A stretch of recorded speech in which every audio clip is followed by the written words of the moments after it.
E você sabia que hoje é o Dia Internacional contra a Corrupção? Pois é, a data serve para fazer uma reflexão sobre os crimes contra o patrimônio público e que envolvem desvio de recursos públicos.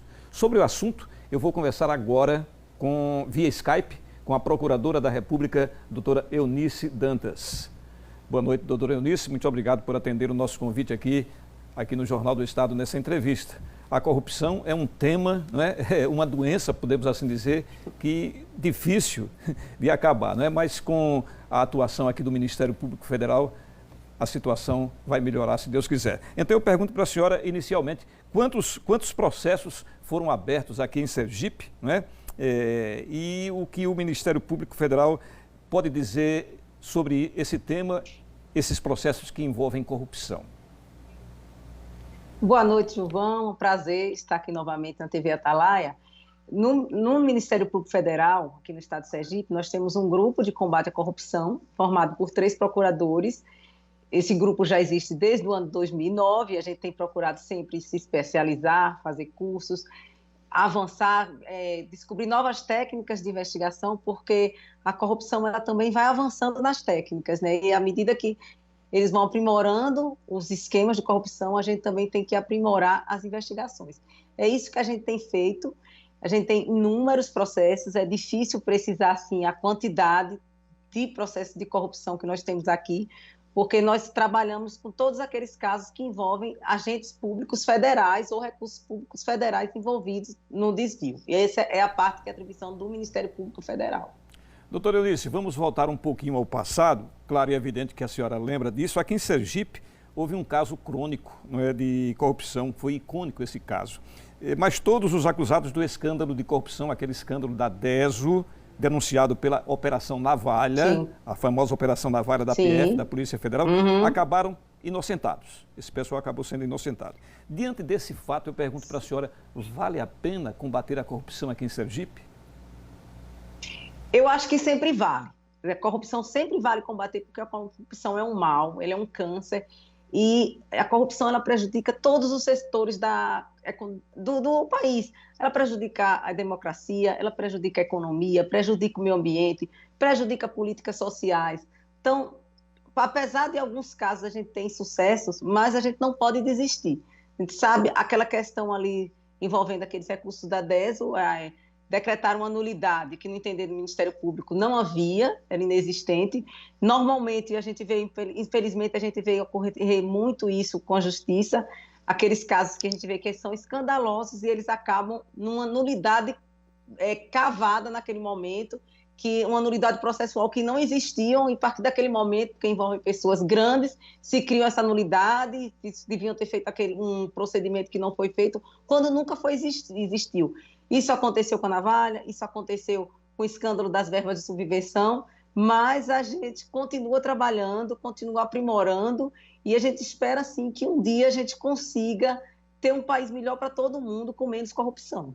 Vamos falar agora das prefeituras e do momento atual com a Covid-19, né, doutora Eunice? Muitas prefeituras aí receberam milhões de dinheiros justamente para combater essa Covid-19.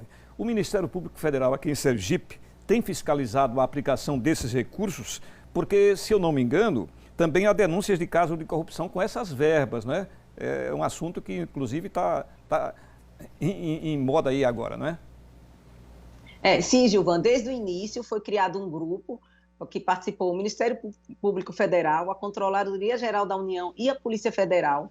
Nós criamos uma tabela, foi feita até pela CGU, para acompanhar aqueles casos mais relevantes, que envolviam volumes altos de recurso e também a contratação. Muitas vezes a contratação a gente via que o volume, às vezes não era nem tão alto, era alto, mas não era aquele volume tão alto, mas aquela empresa que foi contratada, ela não tinha condições de fornecer sequer R$5.000 e foi contratada para fornecer um bem ou um serviço de 500 mil. Então, a gente acompanhou, tem vários inquéritos em andamento, essas investigações elas são complexas, por isso que elas não acabaram ainda.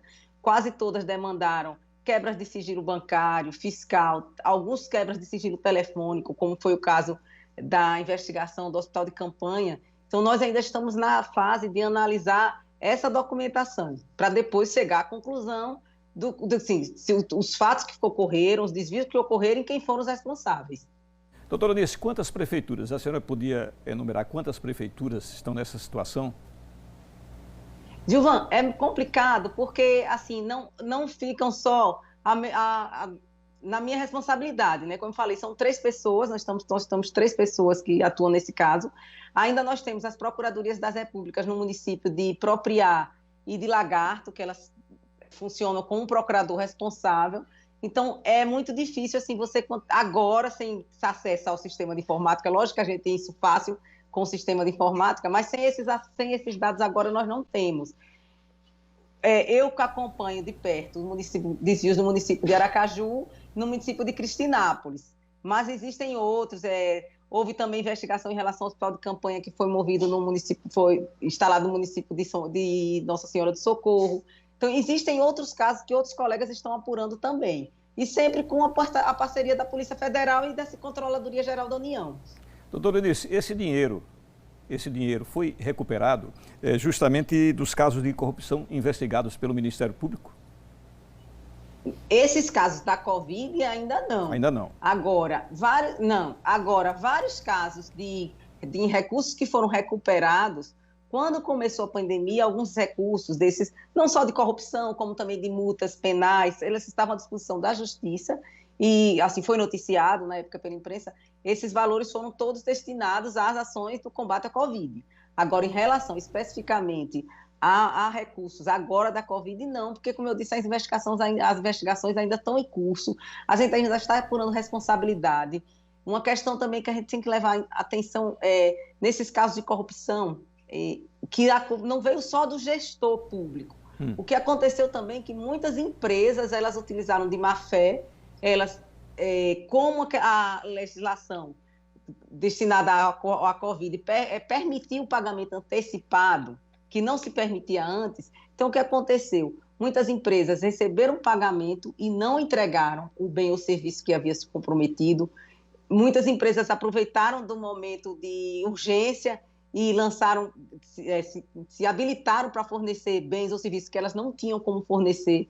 Então, a gente tem que fazer a separação, onde houve responsabilização do gestor público, de qual foi o gestor, e também dos empresários que, de má fé, eles também se utilizaram, além de não entregar, ou não entregando, elevaram também arbitrariamente os preços. A gente também tem investigado alguns casos de aumento arbitrário dos preços para saber se o empresário que está fornecendo aquele bem naquele momento, ele adquiriu por qual valor? Quando ele adquiriu, o preço já tinha sido elevado, ou ele elevou aquele preço apenas para obter um lucro maior. Então, isso tudo envolve essas investigações, por isso que elas são investigações mais complexas e um pouco mais demoradas que as investigações normais. A população, doutora Eunice, pode ajudar nas fiscalizações e como pode ser essa ajuda? A população, ela pode e deve, e é a principal, assim, fonte de ajuda que nós temos, porque é a população que sabe se a merenda escolar não chegou, é a população que sabe se o professor não está indo dar aula, porque muitas vezes acontece casos que os professores, eles têm professor e o professor não vai dar aula, não aparece e não se toma qualquer providência. É a população que sabe se está faltando remédio. Então, a população é ela que é o nosso maior instrumento para combater a corrupção. Hoje, aos portais da transparência, o Ministério Público reforçou essas ações agora no início da pandemia. Há alguns anos atrás, há uns 4, 5 anos atrás, o Ministério Público Federal entrou com ações inicialmente encaminhou recomendações aos municípios que ele atualizasse os portais de transparência. Aqueles municípios que não atualizaram, nós entramos com ações na Justiça, tivemos êxito, e novamente agora com a Covid, como precisava de novos dados, até porque a grande parte das compras foram feitas por dispensa, nós enviamos nova recomendação para que todos atualizassem os portais de transparência de acordo com o que a legislação da Covid exigia, e aqueles municípios que não atualizaram também foram acionados na Justiça para que os portais permanecessem atualizados, porque isso é importante para a população fiscalizar, para ela saber de quanto de recurso foi para o município e quanto foi aplicado. Exatamente. Bom, eu conversei aqui com a doutora Eunice Dantas, procuradora da República. Muito obrigado, doutora Eunice, pela sua entrevista. Parabéns pelo trabalho do Ministério Público Federal e principalmente pelo trabalho da senhora. Boa noite, viu? Eu que agradeço, Gilvan. Agradeço mais uma vez a oportunidade e boa noite a todos.